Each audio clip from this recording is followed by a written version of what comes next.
नमस्कार दोस्तों, आप सभी का स्वागत है मेरे YouTube चैनल पर। अभी हाल ही में 16 अप्रैल 2026 को DT+V के PGT संस्कृत का पेपर हुआ है, जिसमें पूछे गए हिंदी के क्वेश्चन को आज हम इस वीडियो में देखेंगे। तो चलिए स्टार्ट करते हैं, देखते हैं। क्वेश्चन नंबर 1, निम्नलिखित वाक्य में से शुद्ध वर्तनी वाला वाक्य चुनिए। शुद्ध वर्तनी वाला वाक्य आपको देखना है कौन सा सही है। तो आइए देखते हैं। आज विद्यालय में, तो विद्यालय यहाँ पर गलत है, तो ये हमारा क्या हो जाएगा, वाक्य गलत हो जाएगा। आज विद्यालय में वार्षिक उत्सव यहाँ पर गलत है, तो ये भी गलत हो जाएगा। आज विद्यालय में वार्षिकोत्सव का आयोजन हुआ, तो ये हमारा क्या है, राइट आंसर है। ऑप्शन नंबर 3 राइट आंसर है। ठीक है, आज विद्यालय में वार्षिक अलग है, उत्सव अलग है, तो ये भी गलत हो जाएगा। ठीक है, तो ऑप्शन नंबर 3 इसका राइट आंसर है। आगे देखते हैं क्वेश्चन नंबर 2। इसमें आपसे पूछा गया है कि निम्नलिखित वाक्य में रेखांकित शब्द का पर्यायवाची शब्द चुनिए। जो रेखांकित शब्द है, रेखांकित, उसका पर्यायवाची बताना है। आइए देखते हैं। तो यहाँ पर दिखा है कि आपके जीवन की सच्ची आलोचना आपका हमसफर ही कर सकता है। तो आलोचना का यहाँ पर पर्यायवाची पूछा गया। आलोचना का पर्यायवाची क्या होगा, बताओ। आलोचना का पर्यायवाची क्या होता है? समीक्षा। क्या होगा? समीक्षा। ठीक है, और क्या हो सकता है? समालोचना। समालोचना। ठीक है, विवेचना। विवेचना, परीक्षण। ठीक है, मीमांसा, मूल्यांकन। ये सब आलोचना का क्या है, पर्यायवाची है। तो यहाँ पर राइट आंसर होगा हमारा समीक्षा। ऑप्शन नंबर 2 राइट आंसर है। समरसता। समरसता का पर्यायवाची क्या होगा, बताओ। तो समरसता का पर्यायवाची है सामंजस्य, एकता, मेल, सद्भाव, एक एक रूपता। ठीक है, समरसता का पर्यायवाची है। साष्टांग का बताओ। साष्टांग। साष्टांग का मतलब होता है, जैसे मतलब हम क्या करना ना कि साधना टाइप का। ठीक है, अभ्यास हम कह सकते हैं। सदास्यता मतलब क्या होता है? सद्भावना, शुभेच्छा, उदारता, हितैषी। इसका पर्यायवाची होगा। नेक्स्ट देखते हैं क्वेश्चन नंबर 3। घर में डैश ठंडी हवा के लिए पंखा लगाया करो। यहाँ पर क्रिया विशेषण पूछा है आपसे। क्रिया विशेषण, जो क्रिया की विशेषता बताएं। तो ठंडी हवा के लिए पंखा लगाया करो, तो लगातार ठंडी हवा के लिए होगा। लगभग ठंडी हवा, तो निकट ठंडी हवा होगा ना, बेशक नहीं होगा। लगातार ठंडी हवा के लिए पंखा लगाया करो। ठीक है, तो ऑप्शन नंबर 4 इसका राइट आंसर है। आगे देखते हैं क्वेश्चन नंबर 4।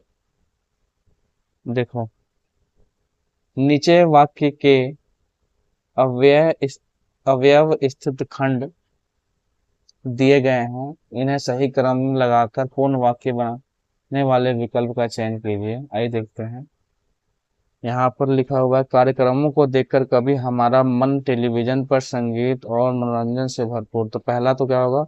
टेलीविजन पर संगीत एवं मनोरंजन से भरपूर कार्यक्रमों को देखकर कभी हमारा मन खुशी से नाचने लगता है, तो कुछ देर में बाढ़ और सूखे की तबाही देखकर रोने लगता है। ठीक है, तो ये चौथा होगा। देख लो, पहले फर्स्ट में कौन आ रहा है यहाँ पर? बी, दूसरे में ए, तीसरे में सी, चौथे में D. A C D, A sorry, B A C D. यहाँ पर ऑप्शन नंबर 3 इसका राइट आंसर है। Option number 3। आगे देखते हैं क्वेश्चन नंबर 5। हमारे सैनिकों ने दुश्मनों के अतिक्रमण को विफल कर दिया। तो यहाँ पर विलोम पूछा गया है। अतिक्रमण का विलोम क्या होगा? तो अतिक्रमण का विलोम है यहाँ पर अतिक्रमण, सॉरी अतिक्रमण नहीं है, आक्रमण है। यहाँ पर आक्रमण है। हमारे सैनिकों ने दुश्मनों के आक्रमण को विफल कर दिया। आक्रमण, आक्रमण मतलब क्या होता है? हमला करना, ठीक है। तो यहाँ पर क्या होगा, रक्षा या प्रतिरक्षा हम कह सकते हैं, ठीक है।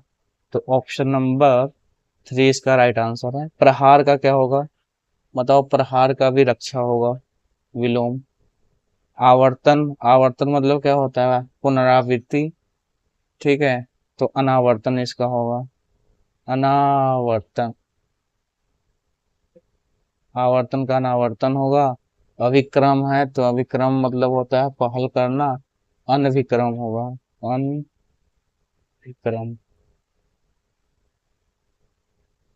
ठीक है। तो आक्रमण का विलोम क्या है, प्रतिरक्षा। ऑप्शन नंबर 3 इसका राइट आंसर है। आगे देखते हैं क्वेश्चन नंबर 6।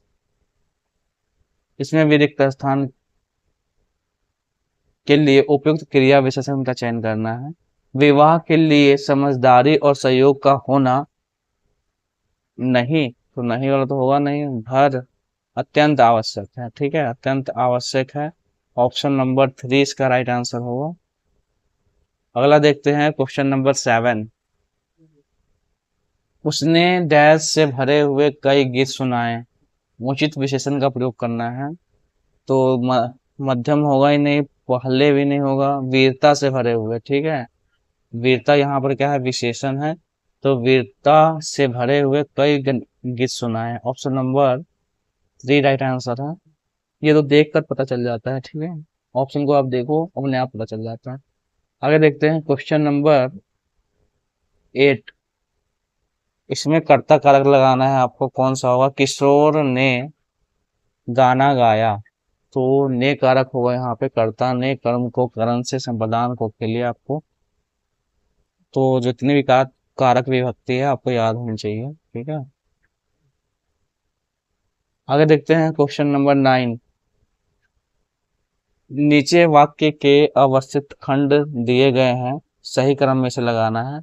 देखो, मैंने अखबार में पढ़ा, तो पहला तो ये होगा, मैंने अखबार में पढ़ा था कि इस साहसी छात्र ने एक बच्चे को नदी में डूबने से बचाया। तो पहले पर कौन सा आ रहा है, डी, दूसरे पर ए, तीसरे पर सी, चौथे पर B, D A C B, D A C B, option number 2 right answer है। आगे देखते हैं क्वेश्चन नंबर 10। सब लोगों से संबंध रखने वाला क्या कहलाएगा, सार्वजनिक, सभी लोगों से संबंधित होता है, ठीक है, सार्वजनिक। ऑप्शन नंबर 4 राइट आंसर है। सार्वदेशिक, तो सार्वदेशीय मतलब जो सभी देशों के लिए देश से संबंधित हो, ठीक है। तो सार्वदेशिक हो जाएगा, सभी देश से संबंधित रखने, सभी देश से संबंधित। सार्वकालिक, सभी कालों से संबंधित रखने वाला, या सभी समय से संबंधित, काल मतलब समय होता है। सार्वभौमिक मतलब जिसे यूनिवर्सल बोलते हैं, पूरी पृथ्वी से संबंध रखने वाला, सार्वभौमिक, ठीक है। तो सार्वजनिक यहाँ पर राइट आंसर है, सभी लोगों से संबंध रखने वाला, सार्वजनिक। ऑप्शन नंबर 4 राइट आंसर है। आगे देखते हैं क्वेश्चन नंबर 11। नदियां हमेशा शीतल जल ही लेकर आगे बढ़ती हैं। तो शीतल यहाँ पर राइट आंसर होगा। इफ्सा तो होगा नहीं, दिलकश, विगत, ठीक है। तो ऑप्शन नंबर 4 राइट आंसर है इसका। आगे देखते हैं क्वेश्चन नंबर 12। लोहा मानना मुहावरे का सही अर्थ है। लोहा मानना मतलब श्रेष्ठता स्वीकार करना, ठीक है, लोहा मानना। ऑप्शन नंबर 4 राइट आंसर है। आगे देखते हैं क्वेश्चन नंबर 13। जिसका कोई शत्रु नहीं जन्मा उसे अजात शत्रु कहते हैं। अजात शत्रु मतलब जिसका कोई भी शत्रु ना हो, अजात शत्रु, ठीक है। आगे देखते हैं क्वेश्चन नंबर 14। न उधो का लेना न माधो का देना लोकोक्ति है। सही अर्थ है किसी भी प्रकार का मतलब न रखना, न उधो का लेना न माधो को देना, मतलब किसी से कोई मतलब न रखना, न लेना न देना, ठीक है, न उधो का लेना न माधो का देना। आगे देखते हैं क्वेश्चन नंबर 15। निम्नलिखित वाक्य में शुद्ध वाक्य का चयन करें। तो शुद्ध वाक्य यहाँ देखो कौन सा है। गेंद का आकार गोल है, वस्तुओं की कीमतें बढ़ रही हैं, वस्तु की कीमतें बढ़ रही हैं, कीमत बढ़ रही है। कीमती नहीं होगा तुम्हें। पूर्णिमा का चांद यहाँ गलत है, देख लो। ये भी गलत है। वह कोई नादान नहीं है। वह नादान नहीं है। नादान, ये भी गलत है, ठीक है। यहाँ पर राइट आंसर होगा ऑप्शन नंबर 1। गेंद का आकार गोल है। नादान नहीं होता, नादान होता है, ठीक है। आगे देखते हैं। कॉम्प्रिहेंशन के क्वेश्चन है। गद्यांश, इस गद्यांश को आपको पढ़ना है, फिर इसके बाद उत्तर देना है। तो आइए देखते हैं। पहले क्वेश्चन देख लो क्या है। गद्यांश में विनाश के साधन, वाक्यांश में प्रयुक्त विनाश शब्द का सही प्रयोग निम्न में से किस वाक्य में हुआ है। तो आइए देखते हैं विनाश का। देखो यहाँ पर हम देखते हैं, तो ऑप्शन भी देख लो। किसी भी महान सभ्यता का विनाश सदियों की साधना का परिणाम होता है, क्योंकि इसका मानव मूल्यों का विनाश का प्रमाण है। आज समाज का विनाश केवल नैतिक सहयोग से संभव है। तो आइए देखते हैं, पहले एक बार पढ़कर देखो। यह सत्य है कि मानव सृष्टि का सर्वश्रेष्ठ प्राणी है, होने के बावजूद अपने ही विनाश का कारण बनता रहा है। सभ्यता के आरोहण के साथ जिस अनुपात में विज्ञान, तकनीक और ज्ञान ने उन्नति की है, उसी अनुपात में विनाश के साधन भी परिष्कृत होते गए हैं। युद्ध मानव के अहंकार, स्वार्थ और सत्ता लिप्सा का प्रतीक बन चुका है। जब जब मनुष्य ने अपनी सीमा लांघी, तब तब उसने युद्ध को अनिवार्य ठहराकर मानवता को स्वयं के पैरों तले रौंदा है। प्रगति की चमकती हुई ज्वाला के पीछे पीछे पीछे छिपे रक्त रंजिश अध्याय इस बात के साक्ष्य है कि मनुष्य ने अपनी बुद्धि का उपयोग सृजनता से अधिक विध्वंस में किया है। युद्ध का भयावह अर्थात यथार्थ यह है कि वह किसी धर्म, देश या विचारधारा का नहीं होता। वह केवल विनाश का पर्याय बनकर आता है। धूल धुएं से ढका आकाश, मानवता की आहत करुण पुकार और सभ्यता के मलबे में बिखरी जीवन की वेदना, ये सभी युद्ध की वास्तविक परिभाषा है, वास्तविक भाषा है। आधुनिक मानव ने यदि युद्ध को परमाणु शक्ति के आवरण में लपेट दिया है, तो भी उसकी आत्मा की नृशंसता अपरिवर्तित रही है। युद्ध की नृशंसता केवल सीमाओं को नहीं तोड़ती, वह मानवीय चेतना के भीतर की संतुलन को भी भंग कर देती है। अतः जब तक मनुष्य अपने भीतर पल रहे अहम के राक्षस को परास्त नहीं करता,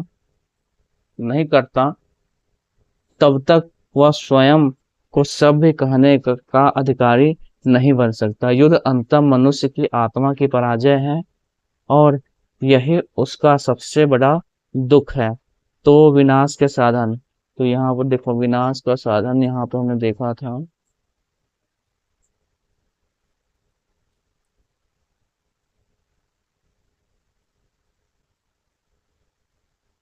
देखो ऑप्शन कौन सा, युद्ध के बीच का मानव मूल्यों का विनाश का प्रमाण है।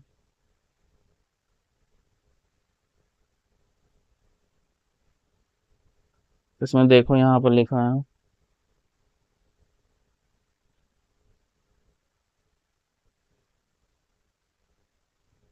विनाश का पर्याय बनकर आता है। तो युद्ध मानव युद्ध के बीच का ही है, ठीक है। यहाँ पर युद्ध को अनिवार्य ठहराकर मानवता को स्वयं के पैरों तले रौंदता है। तो युद्ध की जो विभीषिका है वही इसका राइट आंसर है, ठीक है। आगे देखें। ऑप्शन नंबर 2 इसका राइट आंसर है। आगे देखते हैं क्वेश्चन नंबर। देखो, सृजनता से अधिक विध्वंस में किया है। अधिक विध्वंस में किया है। यह विध्वंस शब्द का उपयुक्त प्रयोग कौन से वाक्य में हुआ है। तो सजनता यहाँ पर है ना, देखो सजनता तो किस वाक्य में है? देखो यहाँ पर प्रगति की चमकती हुई ज्वाला, पीछे यहाँ पे भ्रष्ट आचरण समाज के नैतिक ढांचे के विध्वंस का कारण बन रहा है।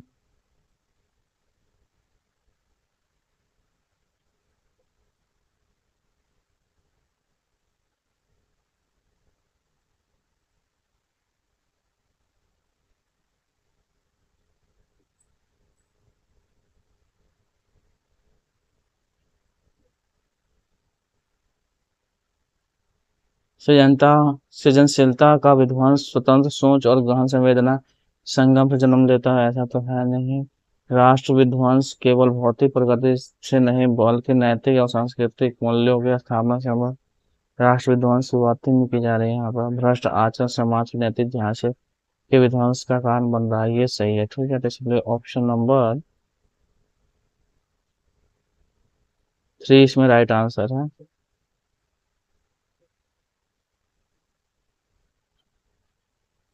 आगे देखते हैं क्वेश्चन नंबर, यहाँ देखो, मानवीय चेतना के भीतर के संतुलन को भी भंग कर देती है। पंक्ति में भंग शब्द का उचित अर्थ है भंग कर देना, अनुशासन भंग होने पर संगठन की नींव हिल जाती है। ठीक है, तो ये भंग है, ऑप्शन नंबर 1 इसका राइट आंसर है। आगे देखते हैं क्वेश्चन नंबर, प्रगति की चमकती हुई ज्वाला में ज्वाला रूपक है, इसका सही प्रयोग कौन से वाक्य में है?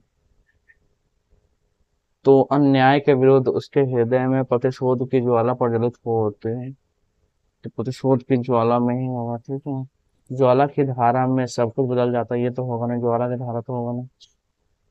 समय की धारा में सब कुछ बदल जाता है, केवल उसे स्थायी रहती है, ये भी नहीं है। ठीक है, ऑप्शन नंबर 2 इसका राइट आंसर है।